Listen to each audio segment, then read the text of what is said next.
With Father's Day around the corner, we love to share gift guides and barbecue ideas, and we will, but we're going to start with something a little different. We've gathered up some of our go-to dad experts to discuss the need for a larger dad community. Donnovan Bennett, the Bro Laws, and Bruce Sellery. Come on in, have a seat.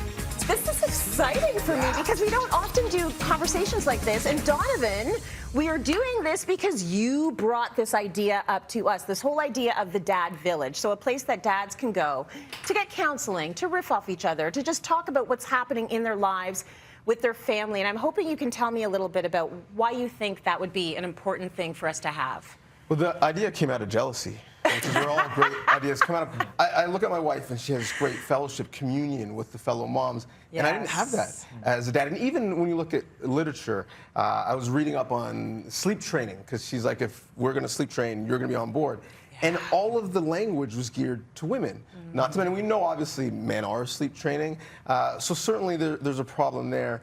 And when you look at it from a multicultural perspective, I'm raising a kid in obviously the Western world, but I've got this West Indian heritage that I want to give to him as a rite of passage. And how do I balance out those facts? And who do I talk to about doing that, understanding that I'm raising a kid in Port Credit, Mississauga, not Portmore, Jamaica, but I want to do best by him. And I didn't really have anyone to talk to, so I thought we need to build a bit more of a community around being a dad. Absolutely. And I know that Leo found that when we split up the parental leave and he would go to the park and every mother was like, well, your baby's hungry or they're very cold. You should put the hat on. He was like, no, I know what I'm doing. Like, I do this every day. It's my kid. Right. So we need more of that. What do you think we need to do to expand the conversation, Donnovan? Just start having it, right? Normalizing the fact that us as dads talk about these things. Because we do it about everything else.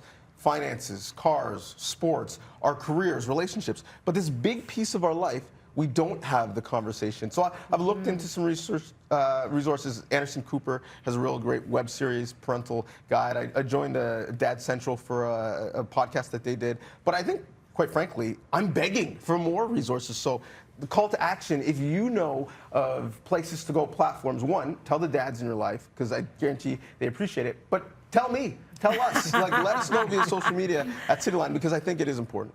Yeah, so let's get those resources coming in. Cityline is active on Instagram and Facebook. Let us know if you have a group that dads can weigh into.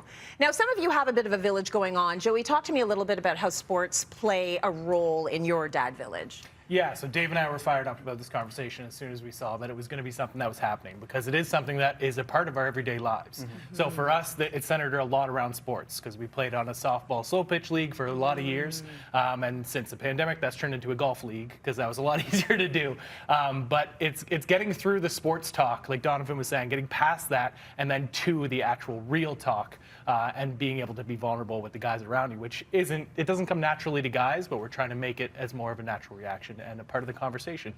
So something for us too is we have our podcast, and that's where Dave and I and two of our guys that are really close friends of ours, we get together and we chat about this stuff. But again, it needs to grow, and we need to just kind of keep having these conversations. See, I like the idea of it being focused on an event that's already happening. So if you get people in and they're playing a sport, and then all the spontaneous conversation can come up.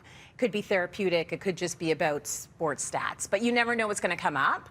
I love it, though. I love it when conversations become vulnerable. Yes. I'm done with small talk. Yes. We're in a pandemic. Like, let's just get to the nitty-gritty. Yes. So how do you find, Dave, you shift into that vulnerable space with other dads? I think it takes somebody stepping up and being vulnerable by themselves first. So I often think of it as like that dance floor, where you see the empty dance floor. Everybody wants to dance, but they're not willing to. And I'm that crazy guy that hits the dance floor. You're gonna do it. I'm gonna make everybody feel comfortable. Nobody's gonna look as bad as that guy.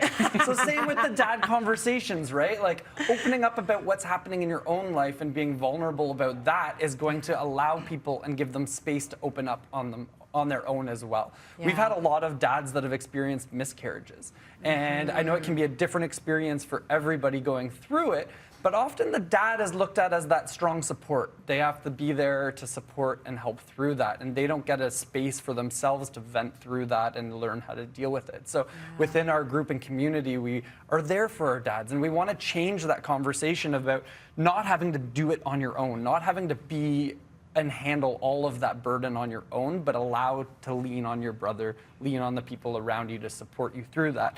And having that dad village allows you to celebrate those victories and those highs as well. Like, you're with them for the lows, but I had a friend who went through 4 years of miscarriages. And when he called me to tell me that they were finally pregnant, they've got a healthy 10-month-old son who, and my friend, he wanted to be a dad so badly. He was a part of these dad conversations and wasn't able to get there. And now he gets to experience his first Father's Day. And when he called me, I'm crying, and now I'm crying. Tracy, it's just Crying. it's a lot. But it is, like, you get to celebrate those victories with people and the highs that they get to go through that. So that dad village is there to support and lean on, right? Absolutely. And I'm embarrassed to say, like, having gone through a miscarriage myself, Leo was the last person I thought about. Right. You know, it's like, this is happening in my body. I'm devastated. No, he's devastated too. Right. But there's not really a place for him to go. So I think that is a really good point. Okay, Bruce, you're coming from a place where you were 2 dads. Yeah. And I'm wondering if your experience has been different in terms of trying to find, like, resources to lean on. Have you found it easier, harder? What would you say? Well, I say I find it different Yeah. because I'm not a straight dad. I'm not a sports guy. And they kind of look at me like, you're the primary caregiver. How does that work? And I'm not a mom. So I would show up at Kinder Music and I'm the most charming person in Canada. And the moms are like, who is so he? humble, too. Yes, they're very humble. So what I noticed is there is a specialness that some women have about their role as mothers. Okay. And the only thing that they can do that I cannot do is express milk. Right. I can do everything else. Yeah. And my why that's relevant to heterosexual couples is there are women who are unwilling to share. Yeah. And there are men who are unwilling to pick up the baton.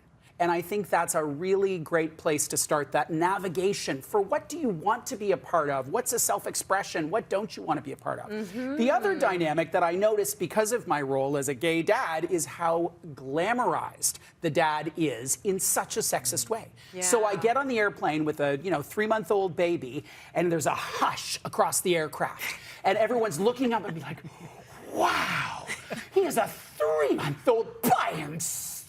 It's amazing. And there's another 5 women on the plane who are like rocking their kids going, come on, I have a 3-month-old too. And I was like Brad Pitt walking through that airplane.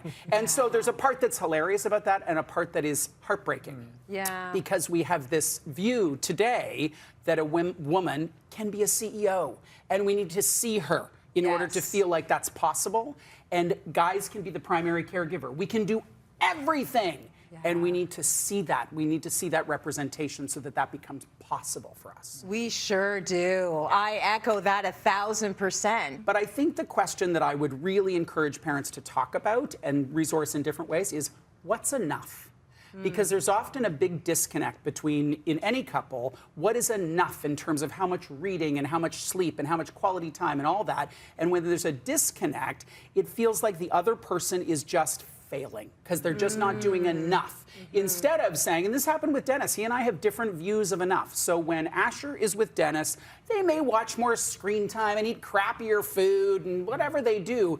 But the love is there. It is enough. And so if we can find a way to figure out what's like, gotta happen, and what doesn't, and let go of the other stuff. Yes, I like that. I like that on the path of sort of more equitable parenting or even village parenting. Like, it's really nice to be able to sort of set an entirely new norm. Great information from all of you. Thank you for that.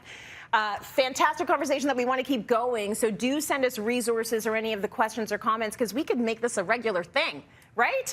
In celebration of Father's Day, we asked a bunch of different dads for their best advice. Let's take a look. So here's my pro dad tip. Grow with your kids. You could be an amazing dad to a newborn or a toddler.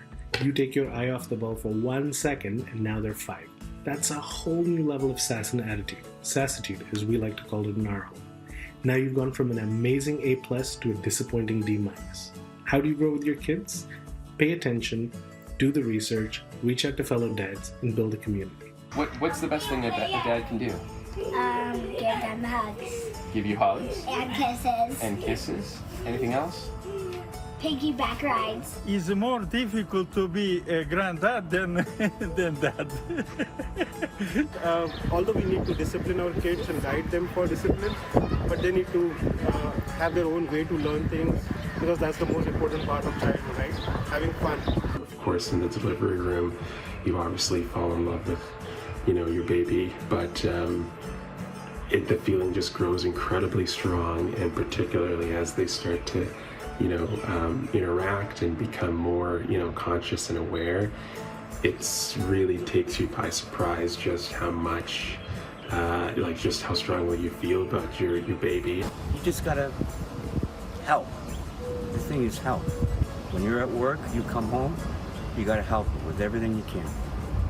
Don't say you're tired, you gotta do it. What's a surprise of being a father is it's not as bad as social media makes it out to be. One fatherly advice is they are a blank canvas. They will say and do everything that you tell them, and they learn from their surrounding, which is mostly you. Whatever you're going to do, do it the best. If you're going to love someone, love them all the way. If you're going to build something, build it the best. That way, at the end of the day, no matter what happens, you know you did your best and you won't have any regrets.